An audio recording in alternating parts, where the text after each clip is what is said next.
ಸಲಹೆ ಸೂಚನೆಗಳು ಕೂಡ ಇವತ್ತು ಚರ್ಚೆ ಮಾಡಲಿಕ್ಕಿದೆ. ಮತ್ತು ಶಿಕ್ಷಣ ವ್ಯವಸ್ಥೆ ಕೂಡ ಇಲ್ಲಿ ಮಾಡುವಂಥ ಪಾಠ ಇರ್ಬೋದು, ಅಥವಾ ಅದ್ರ ಶಿಕ್ಷಣ ವ್ಯವಸ್ಥೆಯಲ್ಲಿ ಏನಿದೆ ಶಿಕ್ಷಕರು ಪಾಠ ಮಾಡುವಂಥ ವ್ಯವಸ್ಥೆ ಇರ್ಬೋದು, ಇಲ್ಲಿ ಅದಕ್ಕೆ ಸಂಬಂಧಪಟ್ಟಂತೆ ಏನಿದೆ SMC ಸಂಬಂಧಪಟ್ಟಂತೆ ಇರ್ಬೋದು, ಅಥವಾ ಬೇರೆ ಬೇರೆ ಅಡುಗೆಯವರಿಗೆ ಸಂಬಂಧಪಟ್ಟಂತೆ ಇರ್ಬೋದು, ಅವೆಲ್ಲ ವ್ಯವಸ್ಥೆಗಳ ಬಗ್ಗೆ ನಾವು ಚರ್ಚೆ ಮಾಡಲಿಕ್ಕೆ ಅವಕಾಶ ಉಂಟು. ನಂತರ ಇಲ್ಲಿ ಶಾಲೆಗೆ ಸಂಬಂಧಪಟ್ಟಂಥ ಏನೆಲ್ಲ ಕೊಡುಗೆ ಕೊಟ್ಟಿದ್ದಾರೆ, ಅಥವಾ ದಾನಿಗಳು ಯಾವ ಥರ ಇದ್ದಾರೆ, ಅಥವಾ ದಾನಿಗಳಿಂದ ಯಾವ ಥರ ನಾವು ಕೊಡುಗೆಯನ್ನು ಶಾಲೆಗಳಿಗೆ ಪಡ್ಕೊಳ್ಬೋದು. ನಂತರ ಈಗಾಗಲೇ ಏನು ದಾನಿಗಳು ಕೊಟ್ಟಂಥದ್ದು ವ್ಯವಸ್ಥೆಗಳು ಯಾವುದಾದ್ರು ವ್ಯವಸ್ಥೆಗಳಿಗೆ ಇರ್ಬೋದು, ಅದು ಕೂಡ ಇವತ್ತು ನಾವೊಂದು ಈ ಒಂದು ಸಮಗ್ರ ಶಿಕ್ಷಣ ಯೋಜನೆಯಲ್ಲಿ ನಾವು ಚರ್ಚೆ ಮಾಡುವಂಥದ್ದು. ಮತ್ತು ಏನು ಮೂಲಭೂತ ಸೌಕರ್ಯ ಏನು ಕೊರತೆ ಇದೆ, ಮತ್ತು ಇಲ್ಲಿ ಏನು ಶಿಕ್ಷಣದಲ್ಲಿ ಮಕ್ಕಳು ಹಿಂದುಳಿದಂಥವರಿದ್ದಾರೆ, ಅದ್ರ ಬಗ್ಗೆ ಕೂಡ ಸರ್ಕಾರ ಮಾಹಿತಿ ಕೇಳಿದೆ, ಅದು ಕೂಡ ನಾವು ತೋರಿಸುವಂಥದ್ದು. ಈ ಎಲ್ಲ ವ್ಯವಸ್ಥೆಗಳ ಬಗ್ಗೆ ಅಂದರೆ ನಾವು ಯಾವ ಶಾಲೆ ಸಂಬಂಧಪಟ್ಟಂತೆ ಏನೇ ವ್ಯವಸ್ಥೆ ಇದ್ದರೂ ಕೂಡ ನಿಮ್ಮದ್ರ ಬಗ್ಗೆ ಇವತ್ತು ಚರ್ಚೆ ಮಾಡಲಿಕ್ಕೆ ಅವಕಾಶ ಉಂಟು. ಅದನ್ನು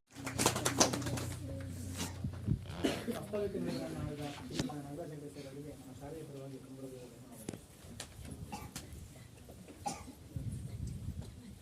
ಈಗ ನಮ್ಮ ಇಲಾಖೆಯ ಕಾರ್ಯಸೂಚಿಗಳ ಕುರಿತು ನಮ್ಮ ಸಮೂಹ ಸಂಪನ್ಮೂಲ ವ್ಯಕ್ತಿಗಳ ಶ್ರೀಯುತ ವಿಶ್ವನಾಥ್ ಕೆ ಅವರು ಎಲ್ಲರಿಗೂ ನಮಸ್ಕಾರ. ನಾ ಹೇಳೋದನ್ನೆಲ್ಲರೂ ಸರ್ ಹೇಳಿದ್ದಾರೆ, ನಮ್ಮ ಇಲಾಖೆಯಿಂದ ಏನೆಲ್ಲ ಸೌಲಭ್ಯಗಳು ಸಿಗ್ತವೆ ಅಂತ.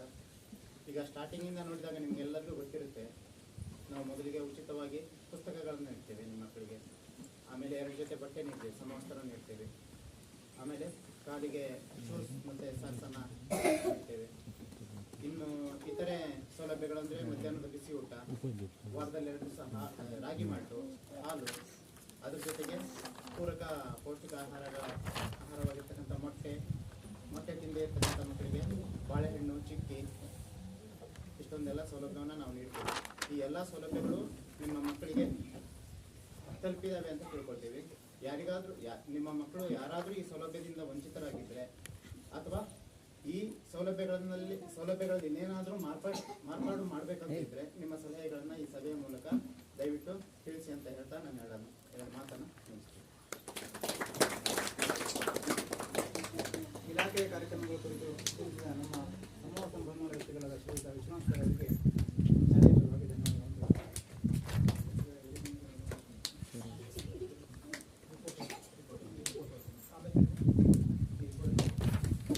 ಈಗ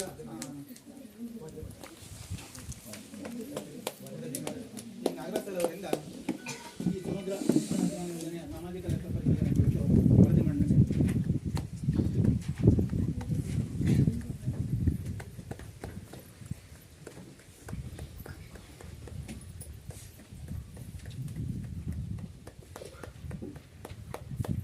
ಈಗ ಕೂಡ 35 ಮಕ್ಕಳಿದ್ದಾರೆ, 34 ಇದ್ದಾರೆ, ಒಂದು ಇದೆಯಲ್ಲ 35 ಇದ್ದಾರೆ.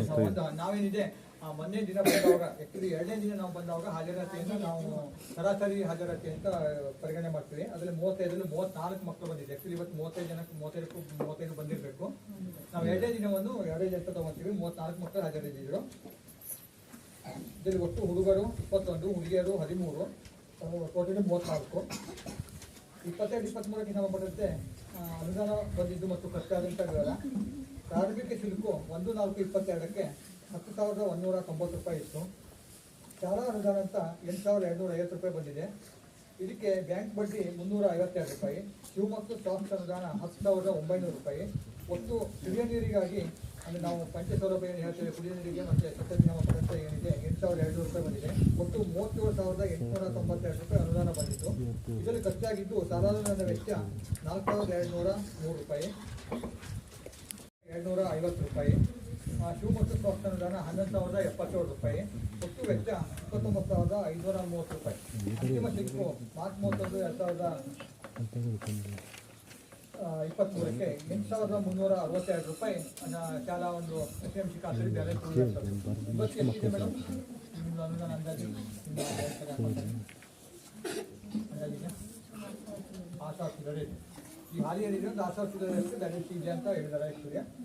ಇಷ್ಟು ಅನುದಾನಗಳು ಏನಿದೆ ನೀವು ನೋಡಿದಂಗೆ 50,000 ರೂಪಾಯಿ 60,000 ರೂಪಾಯಿ ಒಳಗೆ ಶಾಲೆಗೆ ಅನುದಾನ ಬರುವಂಥದ್ದು. ಅದಕ್ಕೂ ಜಾಸ್ತಿ ಬರ್ತಾ ಇಲ್ಲ. ಏನಿದೆ 37,000 ಚಿಲ್ಲರೆ ಬಂದಿತ್ತು, ಖರ್ಚಾಗ್ಬಿಟ್ಟು ಒಟ್ಟು 8,362 ರೂಪಾಯಿ ಬ್ಯಾಲೆನ್ಸ್ ಇತ್ತು.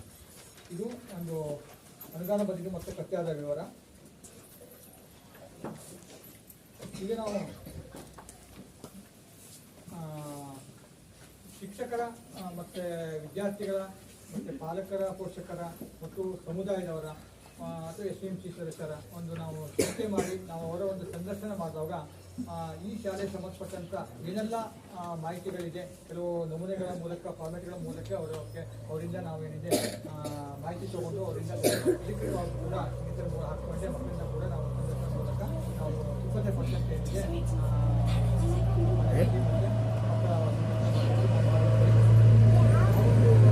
ಮಾಹಿತಿ ಪ್ರಕಾರ ಶಾಲೆಗಳಿಗೆ ಏನೆಲ್ಲ ಅವಶ್ಯಕತೆ ಇದೆ ಏನೆಲ್ಲ ಸಮಸ್ಯೆಗಳಿದೆ ಅನ್ನೋದು ಸಾರ್ವಜನಿಕರ ಬಂದಿದೆ.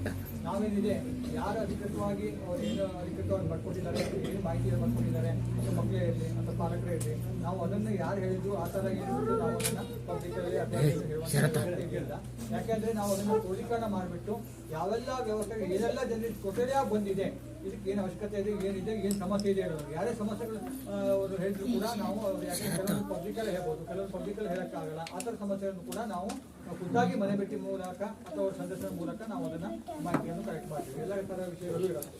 ಹಾಗಾಗಿ ಅದನ್ನೇ ಏನಿದೆ ನಾವು ಲಾಸ್ಟ್ ಒಂದು ರಿಪೋರ್ಟಲ್ಲಿ ಎಲ್ಲ ವಿಷಯಗಳನ್ನು ತಗೊಂಡಿರ್ತೀವಿ. ಇಲ್ಲಿ ಶಾಲೆಗೆ ಎಷ್ಟಿದೆ ನಾವು ನೋಡಿದಂಗೆ ಇವತ್ತು ದಿನದಲ್ಲಿ ಈಗ ಸ್ಮಾರ್ಟ್ ಟಿವಿ ಮೂಲಕ ಪಾಠ ಮಾಡುವಂಥ ಒಂದು ವ್ಯವಸ್ಥೆ ಆಲ್ಮೋಸ್ಟ್ ಇದೆ ಶಾಲೆಗಳೆಲ್ಲ ಇದೆ.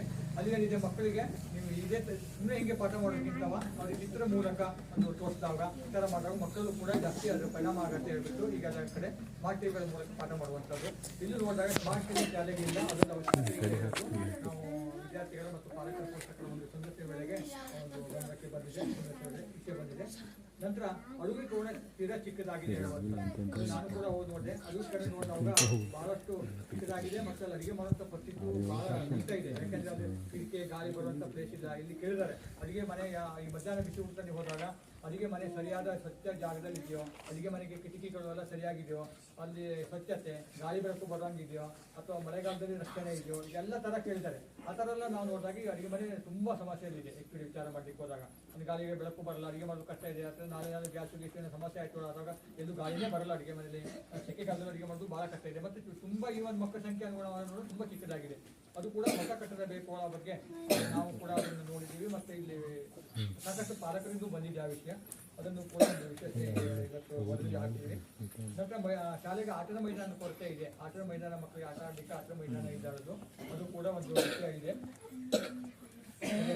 ಶಾಲೆಯ ಮುಂದುಗಡೆ ರೋಡಿಗೆ ಸ್ಪೀಡ್ ಕಟ್ ಹಾಕಿಸುವಂಥದ್ದು ಅದು ಕೂಡ ಸಾರ್ವಜನಿಕರಿಂದ ಬಂದಿದೆ. ಅದೊಂದು ಕೂಡ ಅವಶ್ಯಕತೆ ಇದೆ. ಅದು ಕೂಡ ನಾವು ಸಂಬಂಧಪಟ್ಟಂಥ ಇಲಾಖೆಗೆ ಕೊಡಬೇಕಾಗ್ತದೆ. ಅವರಿಂದ ಅದನ್ನು ತೊಗೊಂಡ್ಬಿಟ್ಟು ಮಾಡುವಂಥದ್ದು. ಈಗ PWD ಬರಲಿ ಅಥವಾ PRD ಅವ್ರಿಗೆ ಯಾವ ಸಂಬಂಧಪಟ್ಟ ರಸ್ತೆ ಯಾರಿಗೆ ಬರುತ್ತೆ ನೋಡಿಬಿಟ್ಟು ಅದಕ್ಕೆ ಕೊಡುವಂಥದ್ದು. ನಂತರ ನಲಿಕರಿ ಕೊಟ್ಟರೆ ಶಿಥಿಲಾವಸ್ಥೆಯಲ್ಲಿ ಇದ್ದು ಹೊಸ ಕಟ್ಟಡ ಅವಶ್ಯಕತೆ ಬೇಕು ಅಂತ ಈಗಾಗಲೇ ಈಗ ನಲಿಕರಿ ಮಾಡಿದಂಥ ಕಟ್ಟಡ ಅದು ಕಟ್ಟಡ ಶಿಥಿಲಾವಸ್ಥೆ ಇದೆ. ನಮ್ಗೆ ಹೊಸ ಬಿಲ್ಡಿಂಗ್ ಬೇಕು ಅನ್ನೋದು ಕೂಡ ಈಗಾಗಲೇ ಸಂದರ್ಶನದಲ್ಲಿ ವ್ಯಕ್ತವಾಗಿದೆ. ನಂತರ ಕಂಪೌಂಡ್ ಕೂಡ ಭಾಗಶಃ ಇದ್ದು ಇನ್ನೂರು ಭಾಗಕ್ಕೆ ಕಂಪೌಂಡ್ ಮತ್ತು ಪೇಂಟಿಂಗ್ ಅವಶ್ಯಕತೆ ಕೂಡ ಇದೆ ಅಂತ. ಕಂಪೌಂಡ್ ಅವಶ್ಯಕತೆ ಇದೆ ಮತ್ತು ಕಂಪೌಂಡಿಂಗ್ ಪೇಂಟಿಂಗು ಮತ್ತು ಈ ಶಾಲೆ ಬಿಲ್ಡಿಂಗು ಕೂಡ ಇದು ಅಡುಗೆ ಮನೆಗೂ ಕೂಡ ಕಂಪಲ್ಸರಿ ಪ್ರತಿ ವರ್ಷ ಪೇಂಟಿಂಗ್ ಮಾಡುವಂಥದ್ದು. ಯಾಕೆಂದರೆ ಅಡುಗೆ ಮನೆ ಸ್ವಚ್ಛವಾಗಿರಬೇಕು ಆದಾಗ ಕ್ಲೀನಾಗಿರಬೇಕು ಆದಾಗ ಪೇಂಟಿಂಗ್ ಅವಶ್ಯಕತೆ ಇದೆ ಮತ್ತು ಶಾಲೆಗೂ ಕೂಡ ಪೇಂಟಿಂಗ್ ಅವಶ್ಯಕತೆ ತೀರಾ ಇದೆ. ಆ್ಯಕ್ಚುಲಿ ಇದು ಭಾಳ ಹಳೆಯದು ಅನಿಸುತ್ತೆ. ಹಾಗಾಗಿ ಅದು ಕೂಡ ಈಗಾಗಲೇ ಸಾರ್ವಜನಿಕರಿಂದ ಬಂದಿದೆ.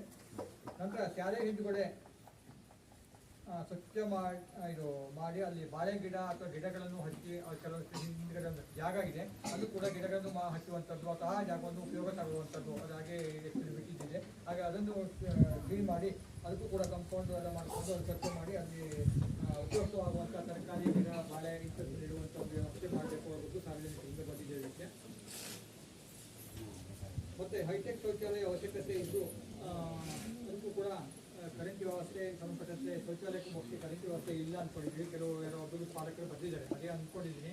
ಮತ್ತೆ ಇಲ್ಲಿ ಅಕಸ್ಮಾತ್ ಹೊರತುಪಡಿಸಿ ಮತ್ತೆ ಯಾವುದಕ್ಕೂ ಕರೆಂಟ್ ವ್ಯವಸ್ಥೆ ಸಮಸ್ಯೆ ಇದೆ ಅಂದರೆ ಅವ್ರು ಹೇಳ್ಬೋದು ಯಾರಾದಿದ್ರೆ ಅದೊಂದು ವ್ಯವಸ್ಥೆ ಕೂಡ ಹೇಳಿದ್ದಾರೆ. ನಂತರ ಕೌಲ್ಕೊಪ್ಪ ಗ್ರಾಮದ 12 ಗ್ರಾಮಸ್ಥರು ಮಕ್ಕಳು ಶಾಲೆಗೆ ಬರಲು ಸ್ಕೂಲ್ ವ್ಯಾನ್ ಗಾಡಿ ವ್ಯವಸ್ಥೆ ಇರಬೇಕು ಅನ್ನೋದಕ್ಕೆ ಬಂದಿದ್ದಾರೆ. ಮುಖ್ಯ ಆ ಭಾಗದ ಜನ ಇರ್ಬೋದು ದೂರ ಆಗುತ್ತೆ ಅಂದ್ಬಿಟ್ಟು.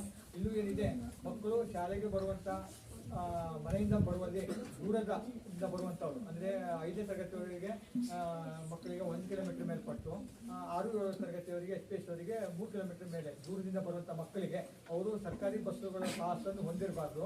ಮತ್ತು ಅವರಿಗೆ ಹತ್ತಿರದಲ್ಲಿ ಇದಕ್ಕಿಂತ ಹತ್ತಿರದಲ್ಲಿ ಈ ಒಂದು ತರಗತಿ ಇರುವಂಥ ಶಾಲೆ ಅಲ್ಲಿ ಇರಬಾರ್ದು.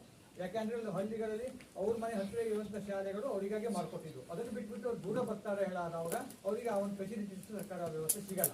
ಮತ್ತು ಸರ್ಕಾರಿ ಬಸ್ಸಲ್ಲಿ ಫ್ರೀ ವ್ಯವಸ್ಥೆ ಇದೆ ಪಾಸು, ಅವರಿಗೂ ಕೂಡ ಈ ಒಂದು ವ್ಯವಸ್ಥೆ ಕೊಡ್ಲಿಕ್ಕೆ ಬರಲ್ಲ. ಅದನ್ನು ಹೊರತುಪಡಿಸಿ ಪಾಲಕರೇ ತಂದು ಬಿಟ್ಟು ಹೋಗುವಂಥದ್ದು ಅಥವಾ ಅವ್ರು ಗಾಡಿ ಮಾಡ್ಕೊಂಡು